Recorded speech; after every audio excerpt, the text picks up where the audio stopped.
Your time starts now. அனைவருக்கும் வணக்கம். நோய் நாடி நோய் முதல் நாடி அது தணிக்கும் வாய் நாடி வாய்ப்பச் செயல். நோயாளியின் உடல் மாற்றங்களால் வந்துள்ள நோயை இன்னது என்று அறிந்து அந்த நோய் வருவதற்கான மூல காரணத்தையும் அதை தீர்க்கும் வழியையும் அறிந்து அதை போக்குவதில் தவறு வந்துவிடாமல் மருத்துவர் செயல்பட வேண்டும் என்ற வள்ளுவரின் வாய்மொழிக்கு ஏற்ப முதலாம் ஆண்டில் அடியெடுத்து வைத்துள்ள நான் எம் ரக்ஷாத்திகா திருவாரூர் அரசு மருத்துவக் கல்லூரியில் பயின்று வருகிறேன். இன்று என்னுடைய தலைப்பானது செல் நியூக்ளியர் ரீப்ரோகிராமிங், அதாவது செல் அணுக்கரு மறுசீரமைப்பு. இந்த இதுல இருந்து நம்ம என்னெல்லாம் கத்துக்க போறோம், அதாவது கற்றல் நோக்கங்கள் என்னென்ன பார்த்தோம்னா, செல் அணுக்கரு மறுசீரமைப்பு, ஸ்டெம் செல்கள் என்றால் என்ன, செல் அணு மறுசீரமைப்பின் வகைகள், செல் அணுக்கரு மறுசீரமைப்பின் தொடக்கம், முக்கிய பயன்பாடுகள், குறைபாடுகள். இப்போ முதல்ல செல் அணுக்கரு மறுசீரமைப்பு என்றால் என்ன அப்படின்னு பார்த்தோம்னா, அணு மறுசீரமைப்பு என்பது ஒரு முதிர்ந்த சிறப்பு வாய்ந்த செல்லின், உதாரணமாக தோல் செல், அதில் உள்ள உட்கருவில் உள்ள மரபணு தகவலை மாற்றி அதை தன் ஆரம்ப நிலைக்கு, அதாவது எந்த ஒரு சிறப்பு தன்மையும் இல்லாத எல்லா செல்களாகவும் மாறக்கூடிய மூல செல் நிலைக்கு கொண்டு வரும் அறிவியல் செயல்முறை தான் நம்ம செல் அணுக்கரு மறுசீரமைப்பு அப்படிங்கிறோம். இதை தெரிஞ்சுக்கிறதுக்கு முன்னாடி நம்மளுக்கு ஸ்டெம் செல்கள்னா என்ன அப்படிங்கிறது தெரியணும். இப்போ ஸ்டெம் செல்கள் என்பவை உடலின் பல்வேறு வகையான செல்களாக, உதாரணத்துக்கு தசை, நரம்பு, இரத்த அணுகள் போன்றவை அது மாதிரி மாறக்கூடிய சிறப்பு வாய்ந்த வேறுபடுத்தப்படாத செல்களாகும். இதனுடைய வகைகள் நிறைய இருக்கு. அதுல முக்கியமானவை முளைய குருத்தணுக்கள், அதாவது எம்பிரியானிக் ஸ்டெம் செல்ஸ். இது மிக ஆரம்ப கட்ட கருவிலிருந்து பெறப்படுபவை. இவை உடலின் எந்த செல்லாகவும் மாறும் திறன் கொண்டவை, அதாவது பன்மை திறன், பிளூரிபொட்டன்ட் அப்படின்னு சொல்லுவோம். இரண்டாவது வளர்ந்த குருத்தணுக்கள், அதாவது அடல்ட் ஸ்டெம் செல். எலும்பு, மஜ்ஜை, கொழுப்பு போன்ற முதிர்ந்த திசுக்களில் சிறிய அளவில் இருப்பவை. இவை குறிப்பிட்ட சில திசுக்களாக மட்டுமே மாற முடியும், அதாவது மல்டிபொட்டன்ட். அடுத்தது பெரிநீட்டல் குருத்தணுக்கள், தொப்பல் கொடி, அதாவது அம்பிளிக்கல் கார்டு மற்றும் ஆம்னியோட்டிக் திரவத்திலிருந்து கிடைப்பவை. இவை இரத்த அணுக்கள், நரம்பு செல்கள் என பலவாக மாறும் ஆற்றல் கொண்டவை. இப்போ கடைசியாக தூண்டப்பட்ட பன்மை திறன் குருத்தணுக்கள், அதாவது இன்டியூஸ்ட் பிளூரிபொட்டன்ட் ஸ்டெம் செல்ஸ். சாதாரண உடல் செல்களில் மரபணுகளை மாற்றி அவற்றை முளைய குருத்தணுகளை போல மாற்றி அமைத்து நம்மளுக்கு கிடைக்கக்கூடியதுதான் இந்த இன்டியூஸ்ட் பிளூரிபொட்டன்ட் ஸ்டெம் செல்ஸ். இப்போ நம்மளுக்கு தலைப்பே, நம்மளுடைய தலைப்புக்கான ஏற்ற ஸ்டெம் செல்ஸ் இதுதான். இதுக்கும் செல் அணுக்கரு சீரமைப்புக்கும் என்ன சம்பந்தம் அப்படின்னு பார்த்தோம்னா, வளர்ந்த வேறுபட்ட செல்களான தோல் செல்களிலிருந்து, அதாவது ஃபைப்ரோபிளாஸ்ட் அல்லது இரத்த செல்களிலிருந்து குறிப்பிட்ட மரபணுகளை, அதாவது ஜீன்ஸ் செலுத்துவதன் மூலம் கருவில் உள்ள ஸ்டெம் செல்கள் போன்ற நிலைக்கு மாற்றப்படும் செல்களே ஐபிசிஸ் ஆகும். இந்த செயல்முறையே நம்ம என்னன்னு சொல்லுவோம்னா நியூக்ளியர் ரீப்ரோகிராமிங்னு சொல்றோம். இப்போ நியூக்ளியர் ரீப்ரோகிராமிங் நம்ம நிறைய வழிகள்ல மேற்கொள்ளலாம். அதாவது அதோட வகைகள் என்ன அப்படின்னு பார்த்தோம்னா, முதல் வழி சொமாட்டிக் செல் அணு பரிமாற்றம், அதாவது சொமாட்டிக் செல் நியூக்ளியர் டிரான்ஸ்பர். இதோட செயல்முறை என்னன்னா, சொமாட்டிக் செல்லின் கருவை ஒரு கருநீக்கப்பட்ட முட்டை செல்லுக்குள் மாற்றுவது. இங்க ரெண்டு செல் எடுத்துப்போம், ஒண்ணு சொமாட்டிக் செல், இன்னொன்னு எக்ஸ் செல். இப்போ சொமாட்டிக் செல்ல உள்ள கேரக்டர்ஸ் அதோடைய ஆற்றல்கள் நம்ம எக்ஸெல்க்கு வேணும் அப்படின்னு நினைக்கக்கூடிய அந்த சொமாட்டிக் செல்ல தான் நம்ம அதுன்னு சொல்லுவோம். அதுல உள்ள நியூக்ளியஸை எடுத்து இந்த எக்ஸெல்ல உள்ள நியூக்ளியஸையும் எடுத்துடணும். அந்த நியூக்ளியஸை இந்த எக்ஸெல்ல உள்ள நியூக்ளியஸ்ல நம்ம பொறுத்துறதுதான் இந்த எஸ்சிஎன்டிங்கிறோம். இதுல எப்படி நடக்குது அப்படின்னா, இந்த முட்டையின் சைட்டோபிளாசம் சொமாட்டிக் கருவை மறுநிகழ்ச்சியாக்கம் செய்கிறது. இது ஒரு முழு உயிரினமாக அல்லது பன்மையாற்றல் வாய்ந்த மூளை செல்களாக உருவாக்க அனுமதிக்கிறது. இப்ப ரெண்டாவது பார்த்தோம்னா செல் இணைவு, செல் ஃபியூஷன். இதுல எப்படி பண்ணுவோம்னா, ஒரு சொமாட்டிக் செல்லை ஒரு கருநிலை மூல செல்லுடன், அதாவது எம்பிரியானிக் ஸ்டெம் செல் அல்லது மற்றொரு பன்மை ஆற்றல் வாய்ந்த மூல செல்லுடன் இணைப்பது. இந்த மாதிரி இணைக்கிறது மூலியமா நம்மளுக்கு ஹைபிரிட் செல் கிடைக்கும். அதுவும் ஒரு பன்மை ஆற்றல் வாய்ந்த ஒரு செல்லா தான் இருக்க போகுது. அடுத்தது படியெடுத்தல் காரணி அடிப்படையிலான மறுநிகழ்ச்சியாக்கம், அதாவது டிரான்ஸ்கிரிப்ஷன் ஃபேக்டர் பேஸ்ட் ரீப்ரோகிராமிங். இதுல என்ன பண்ணுவோம்னா, சொமாட்டிக் செல்லுக்குள் உதாரணத்துக்கு தோல் இழைநார்கள் அப்படின்னு பாக்குறோம். அதுல குறிப்பிட்ட படியெடுத்தல் காரணிகளை, அதாவது OCT4, SOX2, CLUF4, CMYC போன்றவை நம்ம அறிமுகப்படுத்துறோம். இது எப்படி செயல்படுதுன்னா, இந்த டிரான்ஸ்கிரிப்ஷன் ஃபேக்டர்ஸை வந்து அறிமுகப்படுத்துறதுனால இதுவும் எந்த ஒரு செல் வகையாகவும் வேறுபடும் திறன் கொண்ட கருநிலை செல்களை போல செயல்படும் தூண்டப்பட்ட பன்மையாற்றல் வாய்ந்த மூலச்செல்கள் வந்து உருவாக்கப்படுகின்றன.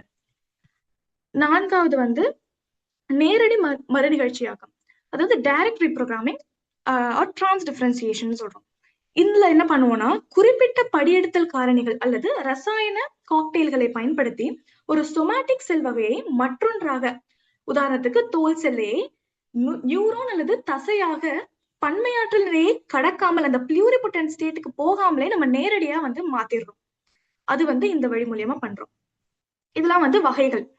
இப்போ இது வந்து யாரு தொடங்குனது, இது எப்படி வந்து இந்த செல் நியூக்ளியர் ரீப்ரோகிராமிங், அதாவது செல் அணுக்கரு மறுசீரமைப்பு எப்படி தொடங்குதுன்னு பார்த்தோம்னா 1952 1960களில் பிரிக்ஸ், கிங், அப்புறம் குர்டன் இவங்க மட்டும்தான் வந்து இதை ஆரம்பிச்சு வச்சிருக்காங்க. இப்ப ராபர்ட் பிரிக்ஸ் மற்றும் தாமஸ் கிங் ஆகியோர் வந்து ஆரம்ப தவளை கருக்களில் இருந்து எடுக்கப்பட்ட அணுக்கள் முட்டைகளில் வளர முடியும் என்பதை, அதாவது அணுக்கள் முட்டைகளில் வளர முடியும் என்பதை முதலில் நிரூபித்தனர்.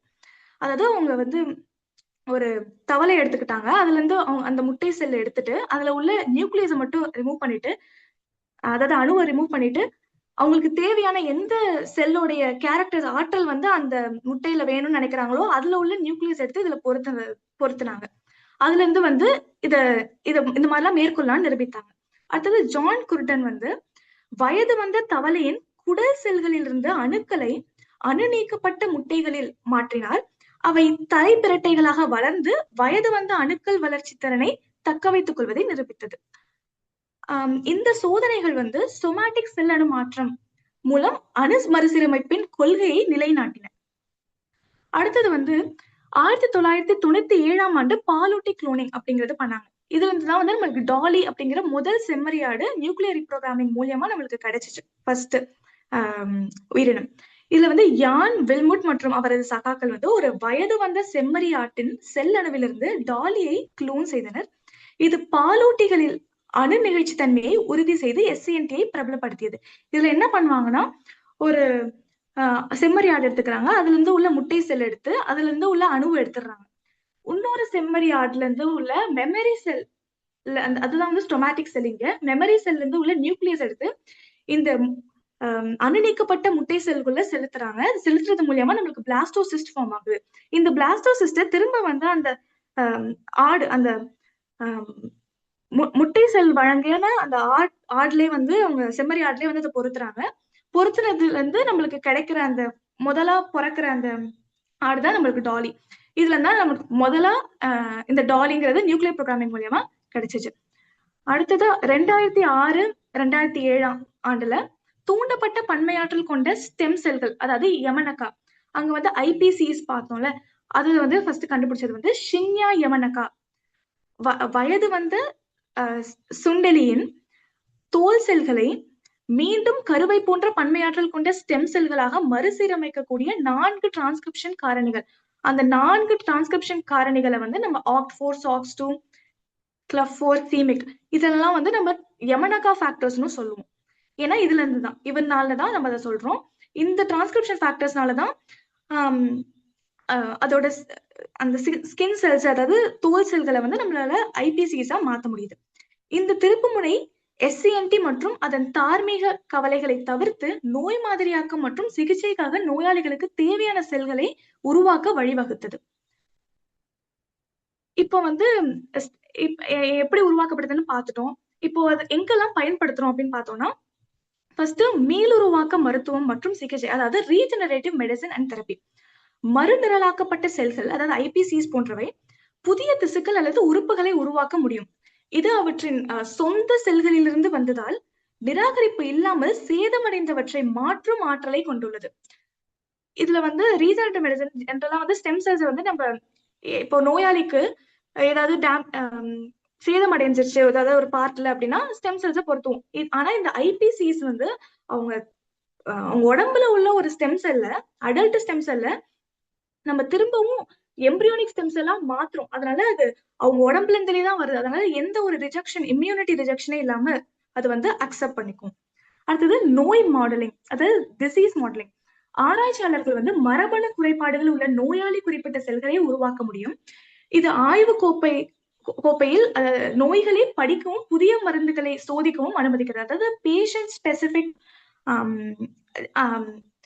செல்களை வந்து நம்ம உருவாக்க முடியும். அதுல இருந்து இப்ப அந்த நோயாளிக்கு வந்து இந்த சில ஜெனடிக் டிஃபெக்ட் இருந்துச்சுன்னா அந்த நோயாளியில இருந்து உள்ள ஸ்டெம் செல் எடுத்து நம்ம அந்த டிசீஸை வந்து படிக்க முடியும்.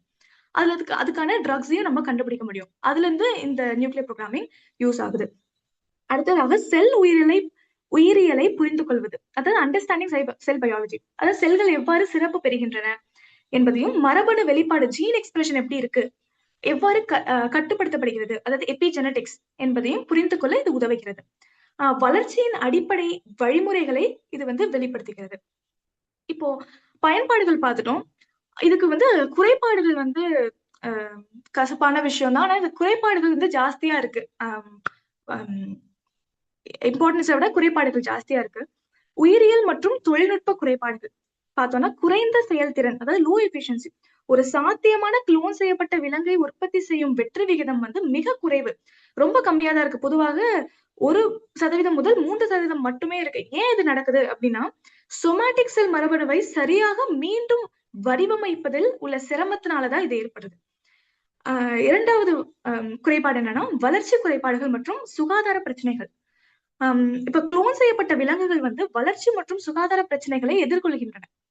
அதுல என்னென்னலாம் சொல்லலாம்னா பெரிய தொப்புள் கொடி, அசாதாரணங்கள், அதுக்கப்புறம் அதிகப்படியான பிறப்பு எடை, உறுப்பு குறைபாடுகள், உதாரணத்துக்கு கல்லீரல் சிதைவு, நோய் எதிர்ப்பு பிரச்சனைகள், பலவீனமாக சுவாச பதில்கள் மற்றும் ஆரம்ப மரணம் ஆகியவை இது எல்லாமே அவங்க வந்து மேற்கொள்றதுனால இது பெரிய அளவுல இப்போ நிலையில இல்லை.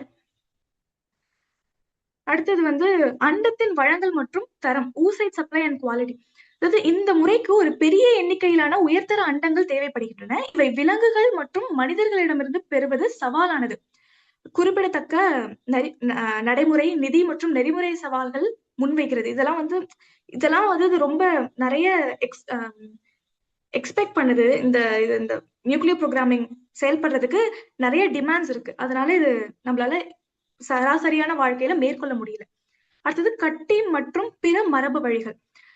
SCNT என்பது தன்னை ஒரு தற்காலிகமற்ற, அதாவது நான் ஹெரிட்டபிள் மருநிரலாக முறையாக நிரூபித்துள்ளது.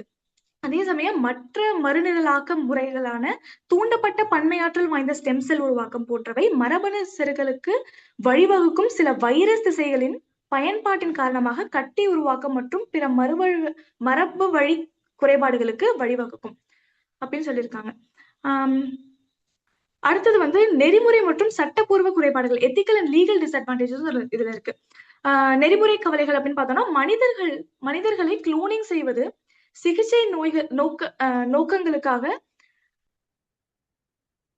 கூட பல நாடுகள்ல வந்து கடுமையான நெறிமுறை மற்றும் சட்டப்பூர்வ பிரச்சனைகளை எழுப்புகிறது. மனிதர்கள் இனப்பெருக்கம் செய்யும் குளோனிங் உலக அளவில் கடுமையாக எதிர்க்கப்படுகிறது. இது வந்து கசப்பான ஒரு உண்மைதான். அதுக்கப்புறம் பாதுகாப்பு கவலைகள், தோல்வி மற்றும் விலங்குகளில் காணப்பட்ட அசாதாரணங்களின் அதிக விகிதம் காரணமாக இந்த நுட்பம் மனித இனப்பெருக்க பயன்பாட்டிற்கு பாதுகாப்பற்றதாக கருதப்படுகிறது. இதுல வந்து இவ்வளோ குறைபாடுகள் இருந்தாலும் நம்ம வந்து இதெல்லாம் மேற்கொண்டு வந்து எதிர்கால ஆராய்ச்சி எதை நோக்கி இருக்கணும்னா, மாற்று அறுவை சிகிச்சைக்கான நோயாளிக்கு குறிப்பிட்ட செல்கள் அல்லது திசுக்களின் மூலத்தை வழங்குவது, அழிந்து வரும் விலங்கிடமிருந்து மரபணு பொருட்களை பாதுகாக்க பயன்படுத்த வேண்டும். அதுக்கப்புறம் எவ்வளவு சவால்கள் வந்தாலும் இந்த துறையில பல ஆராய்ச்சிகளை மேற்கொண்டு தீர்வில்லாத நோய்களால் துன்பப்படும் மனித குலத்தை காக்க வேண்டும். இப்படி சொல்லி என்னோட உரையை முடிக்கிறேன். வாய்ப்பளித்ததற்கு நன்றி பெற்று விடைபெறுகின்றேன். நன்றி.